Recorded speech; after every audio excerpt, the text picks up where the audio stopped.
And now, it's time for our Crit Camp how-to. How to play Keyforge right now, digitally, as of July 1st, 2019, with the Age of Ascension upon us. People are wondering, oh man, the Crucible's not up to date. It's only got Call of the Archons on it. How do I practice my decks digitally? I can't get to Chainbound events. I can't get to a Vault Tour. I need to get my skills. I need to play my Keyforge. Fantasy Flight, where is our official digital version of this game? I don't know, but thank you to the good people, Phenomen and SkyJedi within our community and the Keyforge communities. They have created a mod for the likes of Tabletop Simulator that you can play right now with your buddies and have a blast doing. So let's get into doing that and let's learn how to do it. Now, we are here at Crit Camp. You can find us at twitch.tv/Crit Camp. We stream board games, tabletop games, and the like. We've been streaming Tabletop Simulator games for a while now. We've started with Kingdom Death Monster. We've played the likes of Destiny. And now, most recently, we've been playing Keyforge. This allows me and my partner, Lyle, who's over in Nashville, to play like we're sitting at a table together. It's great. It's the best version of the game we think there is. It feels so real. It looks so good. Crucible was awesome. The thing the Crucible had over Tabletop Simulator was that it could randomly match you up with other opponents and worked more like a Hearthstone type environment or like Magic Arena. While Tabletop Simulator, you can find games, it's maybe not the same, and games have to be hosted. It's still an awesome platform, and you can utilize the likes of, say, Discord. If you head to discord.gg/critcamp and hop in our Keyforge channel, you can find people looking for games there. Or you can head to the Keyforge Lounge Discord, where the likes of Phenomen and SkyJedi and everyone, fans of the game, are hanging out looking for games as well. So that'll probably be the best way to find games for this Tabletop Simulator mod. So there's been requests like, how do we play Tabletop Sim now that the Crucible, I can't play my AOA decks in the Crucible. How do I use Tabletop Simulator? Well, people kept asking us questions, and we said, you know what? I'll make a quick how-to basics with some tips and tricks video from the very, very, very beginning. I didn't even realize there's some people out there that don't even know what Steam is and need to know how to even get Tabletop Simulator. So that's where we're going to start today, and we're getting into this. But before we do that, like I said, you can find us over at twitch.tv/critcamp or head to critcamp.com or youtube.com/critcamp. Or discord.gg/critcamp to chat with us offline and do all that good stuff if you have any questions or want to come in when we're live on Mondays, Wednesdays, and Thursdays. Streaming some Keyforge. We're always down to answer questions. SkyJedi is one of our awesome community members. He's done a lot of updates for the AOA mod. He's in our chat a lot of times and can help answer questions. And we're here to help this digital version of the game keep Keyforge alive until hopefully Fantasy Flight puts something out that is a great way to play this game digitally over the internet with people around the world who can't make it to events and practice our decks, right? So to start, you're going to need Steam. How do you get Steam? You go to store.steampowered.com in your browser, and it'll bring you to the Steam website. Here you'll install Steam, create a free account, and then you'll be able to use their application that you download to your computer to pop open here. So Steam is available for PC, Macs, Linux, all kinds of stuff. They offer video games for all kinds of platforms. Right now is a huge summer sale of July 1st. You can get Tabletop Sim for half off and many other games. So Steam's not just for Tabletop Simulator. It's a marketplace. It's awesome. We highly recommend it. You have a friends list that comes in handy, especially when you want to play Keyforge and other games. So it's a very awesome platform for developing up a games library digitally if you're not used to it. Once you pop open the Steam client, you're going to go to the store here, the main page. This is what it'll look like, and you can search the store. We're going to search for Tabletop Simulator. Oh, did I spell it wrong? Yes. Simu. Nice. Next level plays. Tabletop Simulator. Just type in Tabletops. I'll type it all in. Tabletop Simulator, and you're going to click when it pops up or just hit the search button, and it'll bring you to the Tabletop Simulator page. Now, the Steam client works as sort of a little browser of its own for finding games and stuff like that. But all these links to our Discord channel, to the Keyforge Lounge, to Tabletop Simulator mod, to Steam, and that kind of thing are all going to be in the description below. So I know you're watching this video and you're like, oh, what was that again? just look down in the description below, click the links there, and it'll bring you to the different elements that you need to sort of get started. If I move a little bit too fast, I kind of just wanted to get this as a basics, tips, and tricks video for playing Keyforge so you can get up and running without sitting here and watching me talk too much, and so that I can go play some Keyforge with Lyle on stream, and we can have fun. Woo! All right, so let's play some Tabletop Sim. So this will bring you to the Tabletop Sim web page within the Steam client, where it'll tell you about Tabletop Sim and how much it costs and to buy and all that good stuff, and what it's for. As we said earlier, it's for PC, Mac, and the like. This is also a place where you can buy DLC for Tabletop Simulator. DLC is a little bit different than the mod word we keep using for Ultimate Keyforge. Keyforge Ultimate is not DLC for Tabletop Simulator. I want to make that clear. DLC are sort of licensed mods created by companies for Tabletop Simulator. So if you're a Zombicide fan, a Scythe fan, Super Fight, Battle for Greyport, different stuff like that, you can actually purchase those in the Steam store for Tabletop Simulator right here and within Tabletop Simulator itself. Those will work as sort of pre-built mods, almost like Tabletopia mods, if you're familiar with Tabletopia, versus the mod we'll be using today. So DLC will appear a little bit different, and I'll clarify that. Ultimate Keyforge, or the Keyforge Ultimate mod, is something you subscribe to. It is free. You do not pay for it. The only thing you're going to be paying for here is Tabletop Simulator, and you'll see you just will buy it, add it to cart right here. It's usually $20, but right now, summer sale, $10. I will say it does go on sale a lot, so if you don't want to get it right away, you can wait it out a little bit. You can get it on sale. You can also buy it for friends and maybe get your friends to buy a bunch of copies and save some cash too. So rock and roll. Once you purchase a game, it'll be added to your game's library, and you can install it on your rig by clicking library at the top of the Steam client, and you'll find Tabletop Simulator in your game's library list. Woo! Awesome. At this point, you can see on the right-hand side here, you can click play and begin playing. But stop! We're here to play Keyforge, right? If you open up Tabletop Simulator right now, it does come with some built-in games like chess and various other ways to kind of play around with Tabletop Simulator, play with the physics engine, play with the sandboxiness that it allows you to do. We need to get the Keyforge Ultimate mod that we keep talking about. I want to play Keyforge. I want to play AOA. What is the deal? How am I going to do that? Well, you're going to scroll down on this site right here in the client. And like I said, I'm going to put a direct link to the mod in the description below. So if you don't want to do it this way, you can click the mod. But you're going to scroll down. As you're scrolling down, you're going to see this DLC list. This list is paid for DLC, like I mentioned earlier. This is stuff you bought from the Steam store for Tabletop Simulator, like any other game on Steam. The DLC list. You will not see Keyforge Ultimate in here once you subscribe. Okay, so don't freak out when you subscribe and don't see it in this list when you go to boot Tabletop Simulator. It works a little bit differently. So you're going to keep scrolling down until you see the Steam Workshop logo, and you're going to click Browse the Workshop. Boop. Once you click Browse the Workshop, it's going to bring you to the Tabletop Simulator Workshop page. And it's called the Tabletop Workshop right here. Once here, you can click here, and this is how you can find any mod for Tabletop Simulator 1. We're going to be looking for Keyforge Ultimate.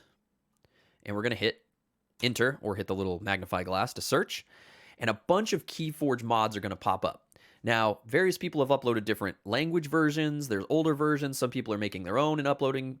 Mods are made by a community. They're made by fans of games. This is not an official Fantasy Flight mod for Keyforge. So you're going to find a bunch of people kind of doing their own thing or adjusting mods and kind of making something work for themselves. What we're looking for is the Keyforge Ultimate mod made by Phenomen. This is the best mod we've played so far, and it's great. There's a lot of scripting to it. It makes the game really easy. There are some other mods, kind of spin-offs of this, being made by SkyJedi and crew that will add other tokens and stuff like that. That'll be a different video. You can see them kind of above up there, but the one thing we're doing is we want to play Keyforge. We're going to get the Keyforge Ultimate scripted mod right here, all languages. And it's right there. So this link, once I click this, you're going to click this. I'm going to put a link to this mod page in the description below. You can click to go right to the mod if you already have Tabletop Sim. And you're going to scroll down just like you did to buy Tabletop Simulator. You're going to see Keyforge Ultimate, and it's going to say subscribe to download. All you're going to do is this button will say subscribe. Just click subscribe. Boom. It'll do a little check mark. It'll say subscribed. And now you'll be able to access this mod within Tabletop Simulator when you boot it.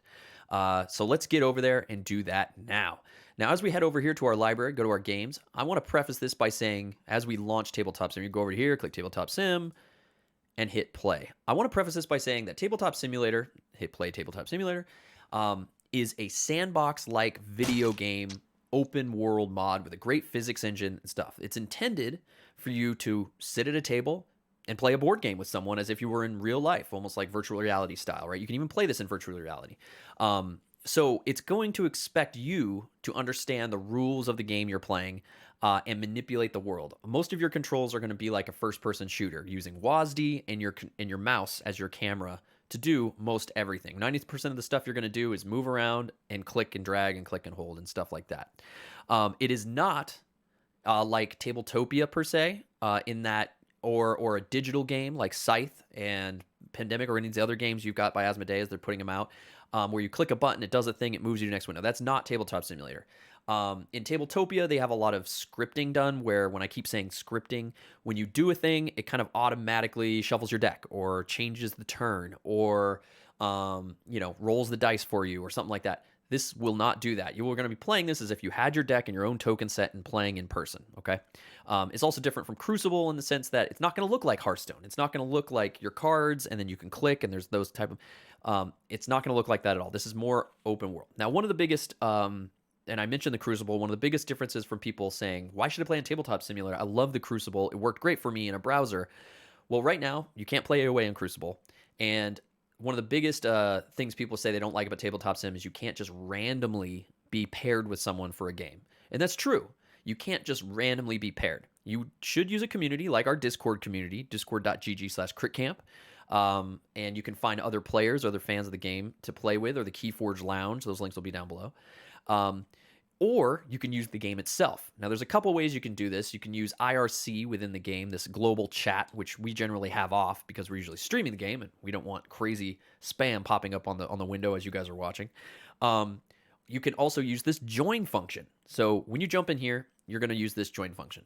I will preface this by saying when you first come in, you're going to hear this. You're going to hear this. And it's usually really loud. Okay? I recommend when you first open this, before you get into joining a game real fast, I don't mean to step to the side, but hit this configuration button and kind of adjust it for your rig. Tabletop Sim can be very, very resource intensive. We found when we used it on Mac at first, for the first few years that we've been streaming games with Tabletop Sim, that we needed to turn a lot of these settings down for our Macintoshes, especially if you're playing on a laptop that's maybe not that strong. I'm on a 1080, 1070 card. I just built this rig about 2 years ago. So I can handle it on this rig. It's definitely optimized for PCs. When you boot up and you come to this main menu, I recommend hitting this gear, going to the sound, adjusting what you need, but going to this graphics tab and going to preset quality. As it says, it's a quick way to change graphical settings without having to tweak individual options, only used for low or very low if you have frame per second issues, FPS issues. But it also will allow a lot less draw on your rig when you just want to play a board game, right? A card game. So you can set this checkbox from very low to ultra and then adjust some of these other settings. It has a little pop-up window. It tells you what it'll do. Turn it off if you feel like it'll save you resources. Like, for instance, MSAA, it says if this is high, it'll cost performance. If you want the game to be a little bit smoother, go into these settings and adjust them to what you want. Maybe go to preset quality, lower it to a point that you can bear to play the game. You know, we're here to play a card game. We're not here to play PUBG in 4K. So you don't necessarily need it to be, whoa, awesome, high quality streaming or quality. But I recommend checking out this, adjust it, maybe just hitting a preset quality and then going from there. Now, back to finding a game. You're going to see this join button. This is a great way to find a game from either with a friend or someone that might just have an open table. When you hit this join button, oh my God, it's a bunch of games list. It's crazy. Well, these are every single game being played using Tabletop Simulator right now. From Kingdom Death Monster I see in there, to Risk, to jigsaw puzzles, to card games, all kinds of stuff is played. Two little quick things here with this join thing. If you have friends on Steam that have been added to your Steam list and they're going to be playing Keyforge, or maybe create a table that has open seating that they tell you in the Crit Camp Discord that they're going to be, you can click this friends only button. Boop. And it'll show you. Right now I don't have any friends playing Keyforge or playing anything. But any friends I had that were currently in Tabletop Simulator would pop up here. They'd show the game. It would show if it's an open server, that kind of thing, and I could join their game. Another way to do this is to go to search and type in Keyforge. Just type in Keyforge, and it'll bring up everything there. It'll tell you the mod they're using, Keyforge Ultimate. what the server name is that they put on, who's hosting it and where they're hosting it, how many seats are available, so forth. If you see a lock, it means it requires a password, it means a private room, and you will need the password. So if you try to join it, these guys are full, but if I go connect, I would have to enter the server password to even get into that game. But this is an option for those that are sort of looking for that random game thing. I think the more people that start using Tabletop Simulator and hop in the Discord communities and stuff like that, this will be a great way to sort of, and I know SkyJedi is working on like a tournament table board where there'll be 8 seats, as you can see here, and it would be an open room where you maybe post the information if you don't want it to be open with the password, or you say it's an open 8 seats, first 8 people that want to come in and sort of have a tournament or sort of just join games and play. We're going to be in this Discord chat room.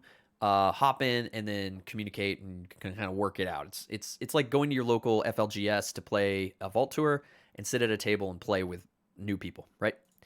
That's the way it's kind of got to work in terms of finding random games. Now, the communication in this game, this does have, you can use the chat box. It does have push to talk and stuff like that you can set up and talk within the game. You don't have to use like Discord voice or Skype, something like that. You can actually just use Tabletop Simulator and use Steam's voice chat type stuff to chat with your buddy if that's all you want to use. You don't have all this fancy dangled Discord stuff.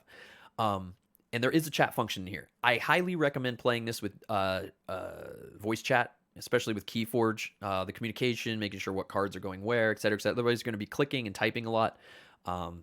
Until you're used to Tabletop Sim, definitely use voice chat. I'll use that. Put that out there. So now we don't need to find a random game with Tabletop Sim. We've got our buddy. We met him over. We were hanging out in Crit Camp, watching Crit Camp stream, and I saw this cool guy in the Crit Camp chat room, and he was like, "Let's play Keyforge together sometime." I was like, "Yeah, man, sweet.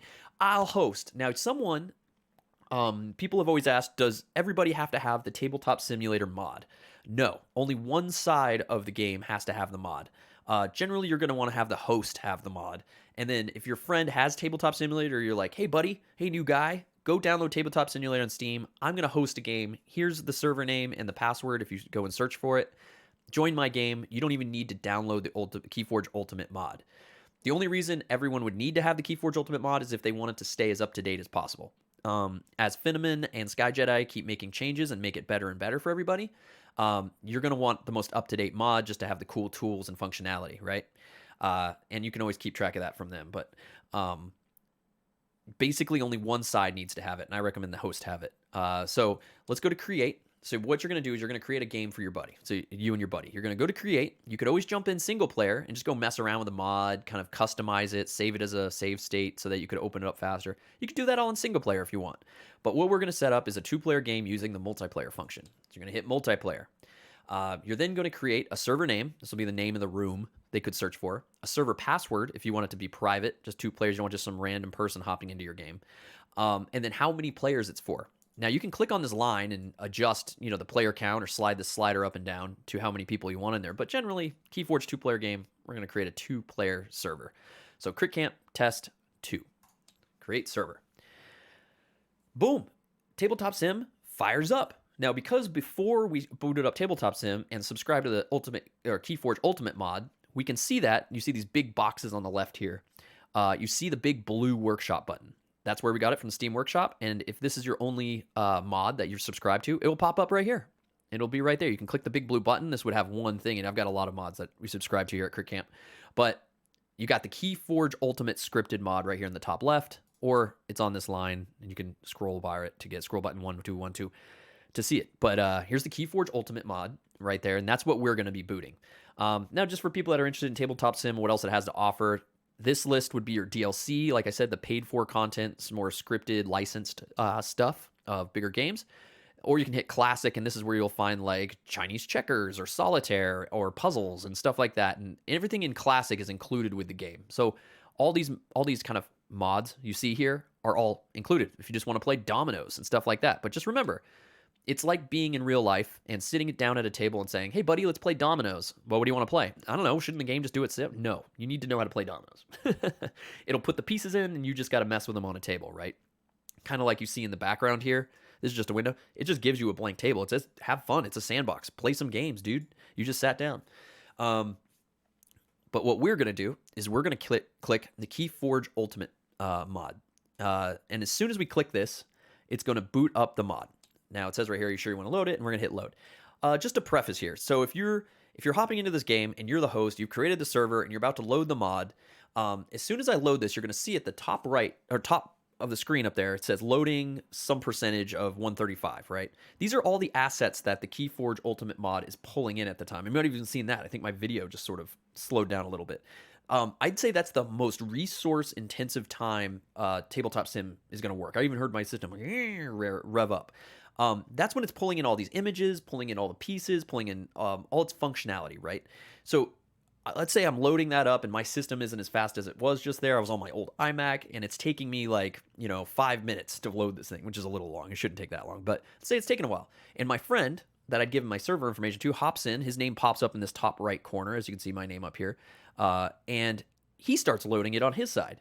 Well, let's say mine ends and he's got a slow system too, and I start messing with pieces down here. I start messing with cards, I start flipping over tokens, I start moving stuff around, setting up for the game.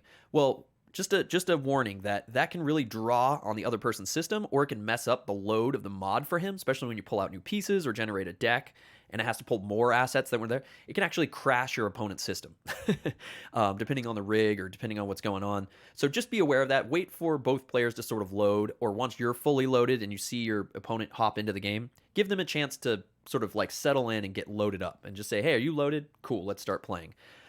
Just a tip there. Otherwise, you're going to have a real hard time with that. One other thing I was saying earlier too is that when we're doing resource management for Tabletop Simulator and we really want it to flow nicely, you see there's a lot of stuff when you load this mod. I'm zooming out here using the scroll button, the scroll wheel. Scroll wheel zooms in and out.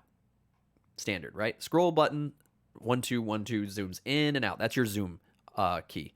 So you see all these pictures around. These are all assets that get drawn in, and I'll show you how to remove those to kind of relieve pressure on your rig here in just a second.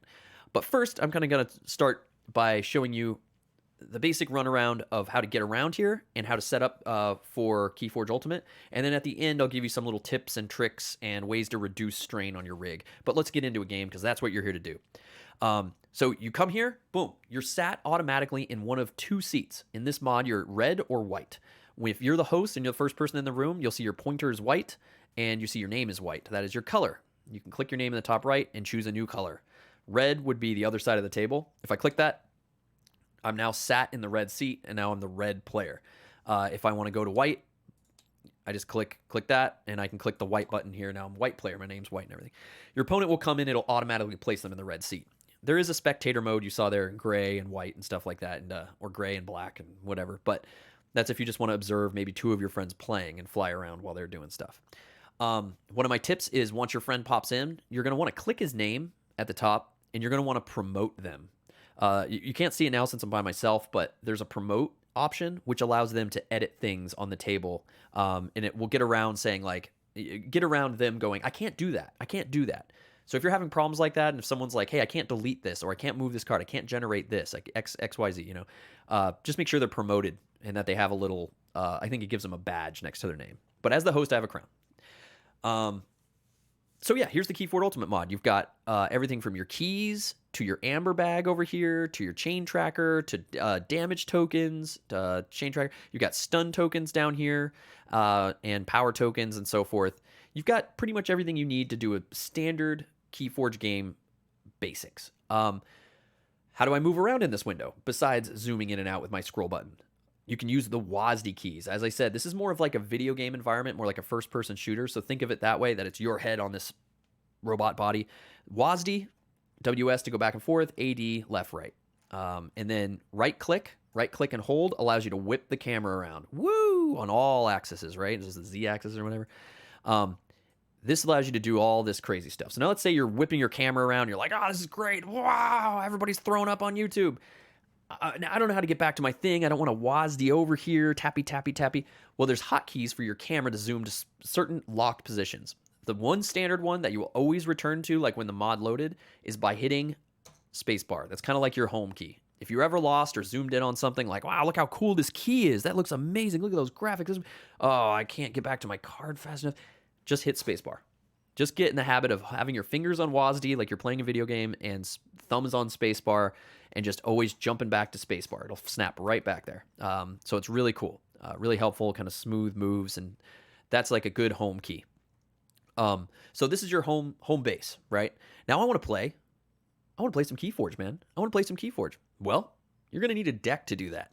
How do I get my deck into this game? There have been other versions of this I've seen. People are having to build the deck in another mod, and you don't have to do that anymore thanks to the likes of Phenomen and SkyJedi with AOA. What you're going to do is you're going to take your camera, and you're kind of going to whip it around here. You're going to turn, and you're going to go over to this little box off to the left-hand side of the board over here. You see it has build your deck. So like I said, it's over here. From your starting point, if you look to the left, you're going to see this nice window over here that says build your deck. Woo! You can zoom in and kind of get it positioned. And I'll show you how to save camera settings later so you can do this faster. But from here, you can load your deck from keyforgegame.com. Now, Keyforge Game is the website built by Fantasy Flight where our decks get registered using the iPhone app. You register a new deck. It goes into your vault, if you will, and it shows up on a Keyforge Master Vault site, right?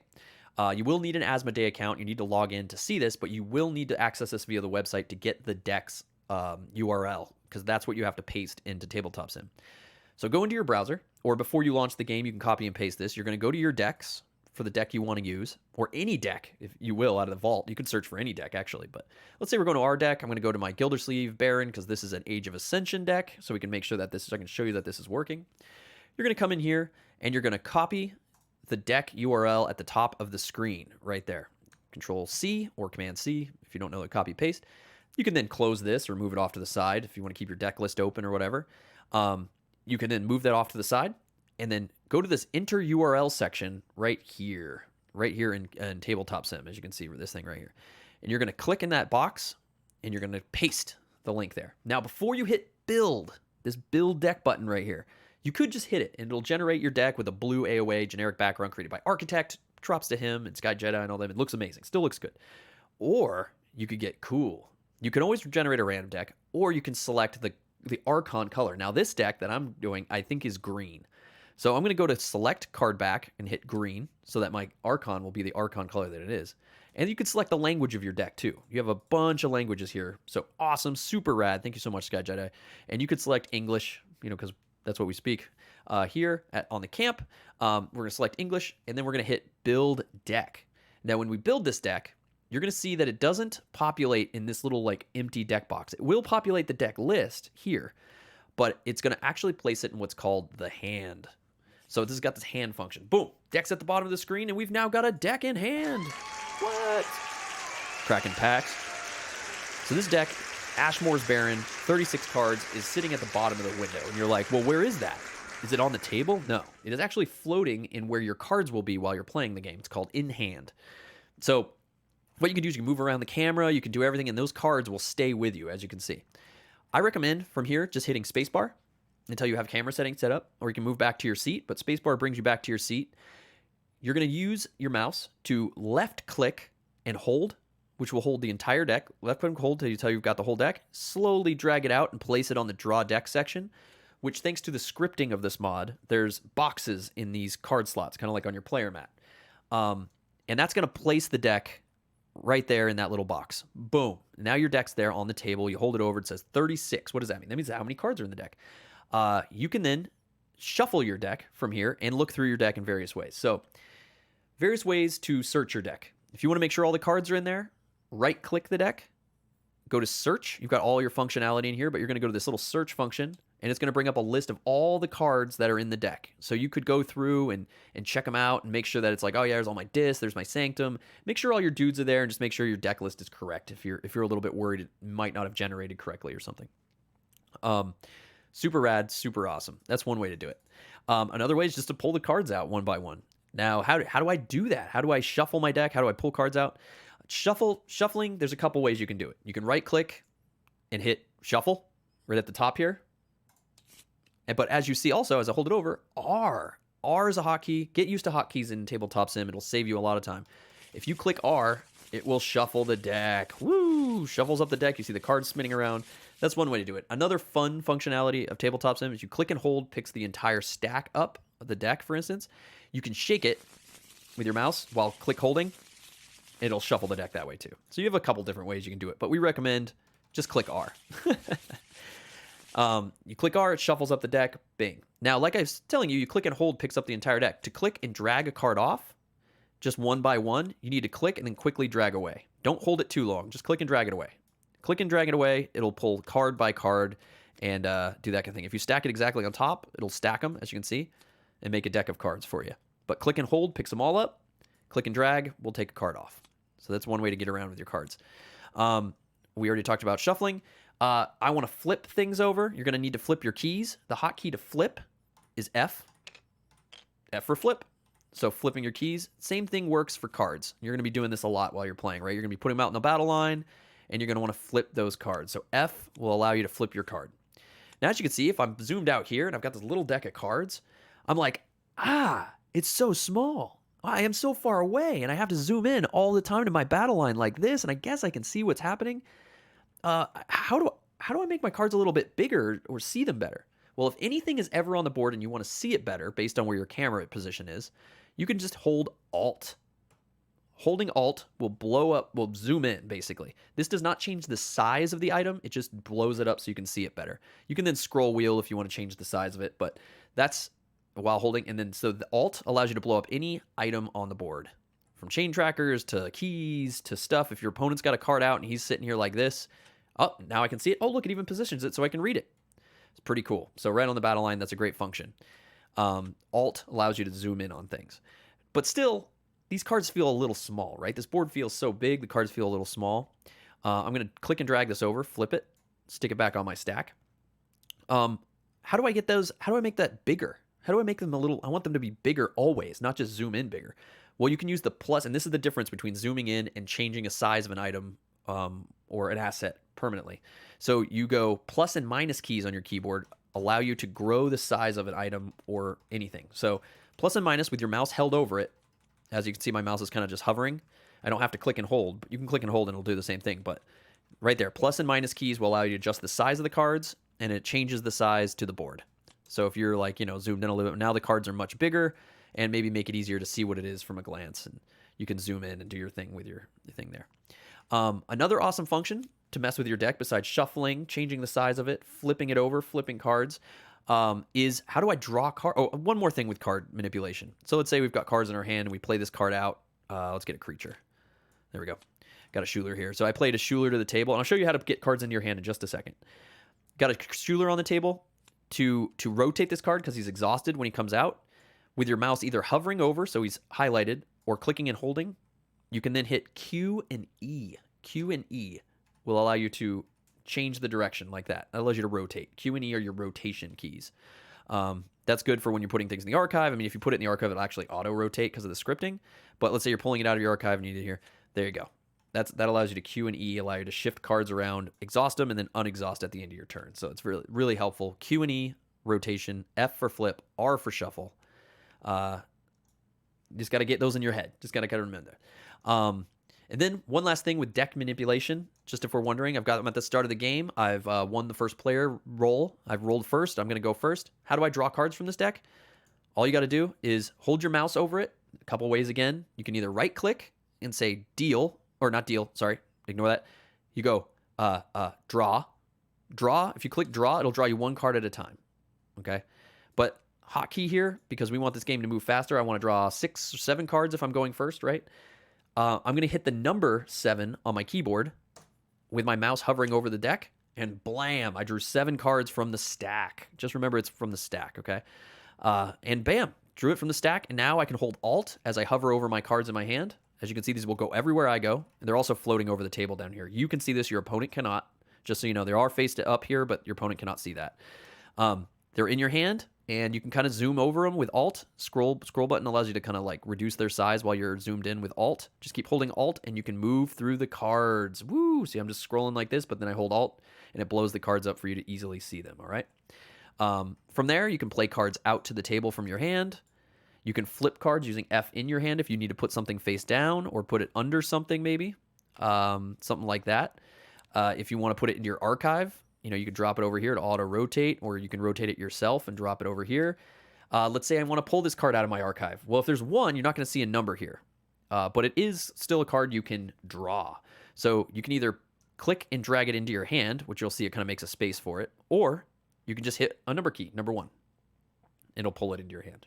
So that's just a little hotkey in terms of card and deck manipulation and finding your way around. So I hope I'm not moving too fast, just sort of trying to get you there, because that's most of what you're going to be doing. It's a card game. And then R shuffles your deck. R shuffles your deck. F for flip. So when you have to flip your discard over, you can just hit F, that kind of thing. And then flipping keys and that sort of thing. So that's how you kind of get a hand of cards. You get your decks flipped around. You get stuff out on the table. Over time, you're going to have stuff out on the table. You're going to draw some cards. Let's draw 7 cards. I'm going to have an Ortano out, like a Binding Iron. I don't know, like Chained over here in my discard. Binding Irons in my discard. Let's say I have a Chaos Portal over here. Going to be playing cards out.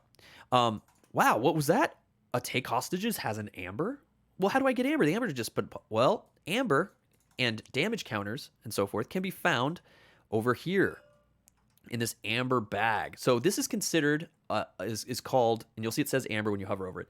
This is called an infinity bag. You're going to find infinity bags in other types of bag in Tabletop Sim used for various reasons. But an infinity bag means you click and drag to pull Amber out of the bag to the table, little pieces of Amber.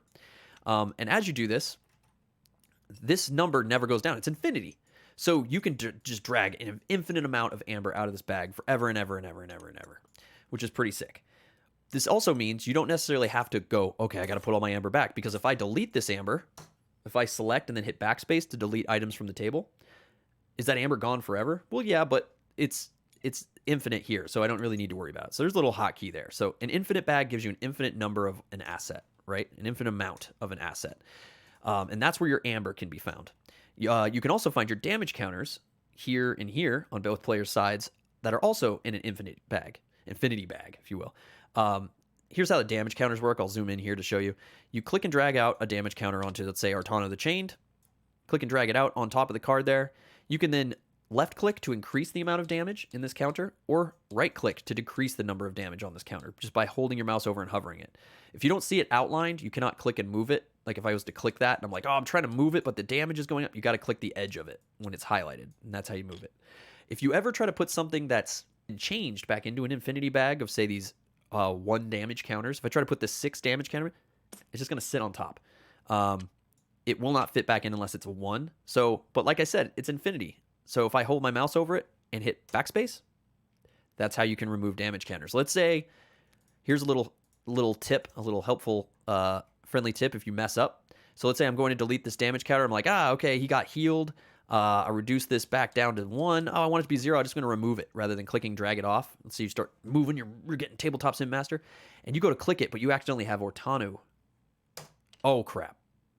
I just deleted the card. Is the card gone forever? Do I have to go respawn my entire deck? The game's over. No, it's not. You have this functionality at the top of the screen, this rewind time arrow. If I rewind time enough, I can get back to where Artanu's there, and it rewinds kind of sections of time back, because it'll kind of like leave markers throughout your gameplay, right? So if you remove a card or something gets thrown off the table and doesn't respawn on the table, and you need to get back to where you were, maybe something went different, you can always rewind time using this button at the top of the screen. So I'm showing you how to delete things just in case you mess up. There's always rewind time. We use it all the time on Crit Camp because we start moving too fast and we just forget.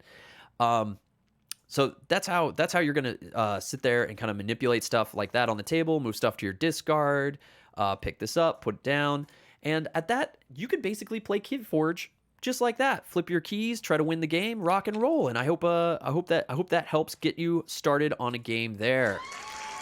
Okay, those are the basics: spawning decks, playing cards, flipping keys, finding the Amber in this mod. And all that good stuff. Now there's some other like tips and tricks we could do in another video and whatnot, but I just sort of wanted to lay out where things are. Like, these are your stun counters right now. These are the red power counters. There's other mods, one made by SkyJedi, that you can go get items for and save into your game. Start moving stuff around by right clicking and unlocking and dragging bags around. Say you want to organize things. You can always save your game state or save some camera settings. So, thing I forgot to go over. How do I save this camera state? You kept saying hit spacebar, go back to home. Well, if I zoom in, and I really like this view right here from my board. I really like this right here. But spacebar doesn't bring me there. How do I get back here rather than WASDing it to it every time? Well, you can hit Control 1 or Command 1, I believe it is on Mac. Control 1, and as you see it pops up, it says Saved Camera 1. Control 2, Save Camera 2 on your number pad up there. Or not numpad, but your number line. Excuse me. That will save camera state. So if I go back here, and then I hit to recall that camera setting where I was, you hit Shift 1, will bring me to camera setting 1. Shift 2, well, it's the same camera setting. If I hit Shift 3, there's no camera number 3. So I'd have to set something in 3. Let's say I wanted this board where my build the deck thing is. I wanted this to be camera 2. Control 2 saves it to camera 2. So if I hit Shift 1 brings me back to camera 1. Shift 2 brings me to camera 2. Boom, pretty sick. And then spacebar is always bring you home, right? Spacebar always brings you home. Now let's say we've made all these changes. We've saved our camera settings. We've made some cool stuff. What else can we do that we want to save?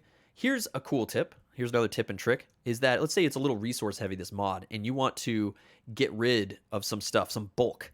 One of the things you can get rid of in the Keyforge Ultimate mod are these look so cool floating around here in the ether, right? All these pictures of lore of Keyforge. Well, these are all assets that need to be brought in, and maybe your rig's having a problem just loading assets in general. You just want to see the cards. To remove any of this stuff, all you have to do is go to it, right-click it in the void, go to delete, and it'll disappear. So just like that. So you could go to each one of these and remove each one of these cool images that's been put in here if it's a little bit too much for your rig, okay? That might save you some time. I mean, might save you a little bit of load time, might save you a little bit of draw on your rig and cool it off a bit.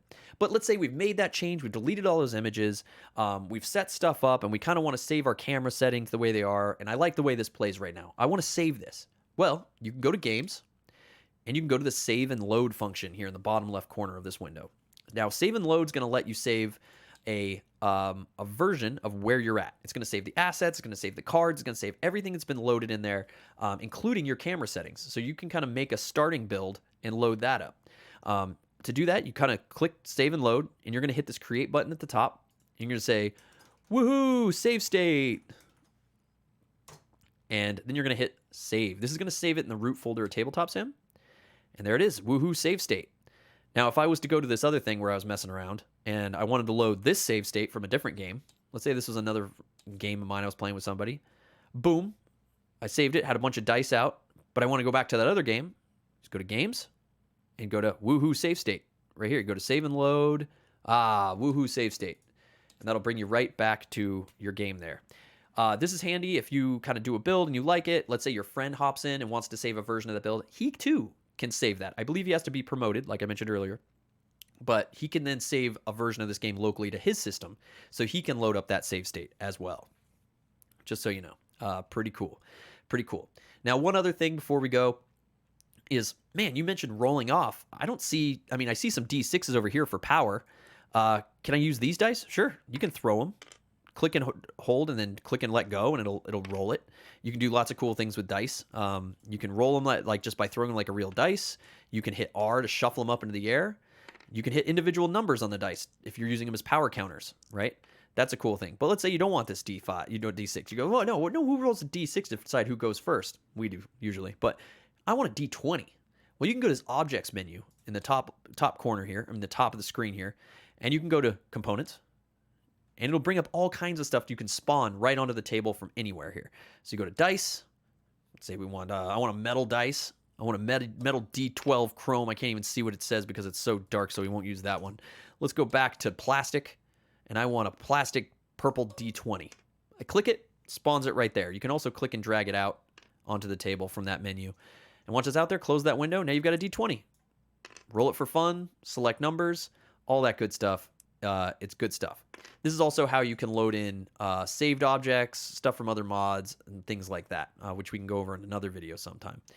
Some other little quick tips before we get out of here. I mentioned the damage counters. I mentioned enlarging things. These little tools on the left, you can add text. You can paste down images. We use this a lot when we're wanting to show our Archon a little bit better. Things like that. One of the biggest tools is that if you accidentally click another tool or hotkey into another tool, let's say we went to the stamp tool and I'm like, oh man, I want to get back to it, and I'm stamping all that. Oh no, I can't do anything. I can't. You need to always go back to the top or hit F1. Will always return you back to your finger mode, which is your general tool to kind of select everything. Another really cool function you saw me use earlier was the tab function. When you hit tab, if you tap it, it'll leave arrows on the board to bring attention to your opponent to things like, hey man, check that card out or destroy that card. And it'll temporarily bounce an arrow and get their attention. Another one is if you hold tab, it turns into a little ruler. You can then click and drag, and it'll create a little line. A lot of people use this to get your attention for things. So hold tab and do this. That'll allow you to do that. Or you can just kind of like measure things. This is used for like wargaming mods and so forth, which is pretty sick. But there you go. You can use those. Those are some quick little tricks there. I showed you how to save that.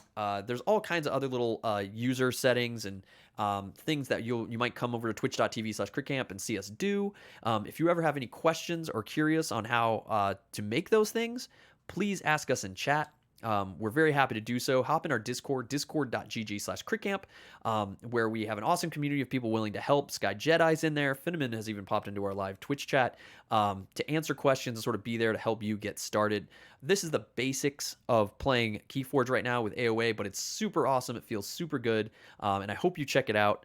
We look forward to seeing you guys in the twitch.tv/critcamp streams in the chat Monday, Wednesdays, and Thursdays. Join us on youtube.com/critcamp. If you found this helpful, share it with your friends. I know it went a little long. I tried to move through it as fast as I can, but there's some basics from start to end of how to play Keyforge, a couple of the quick keys we use to make the show happen. So enjoy, have fun, and we'll see you next time on Crit Camp. Let's get some fame. Yeah!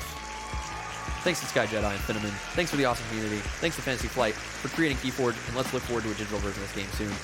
Cheers, good peace, good gaming. Woo!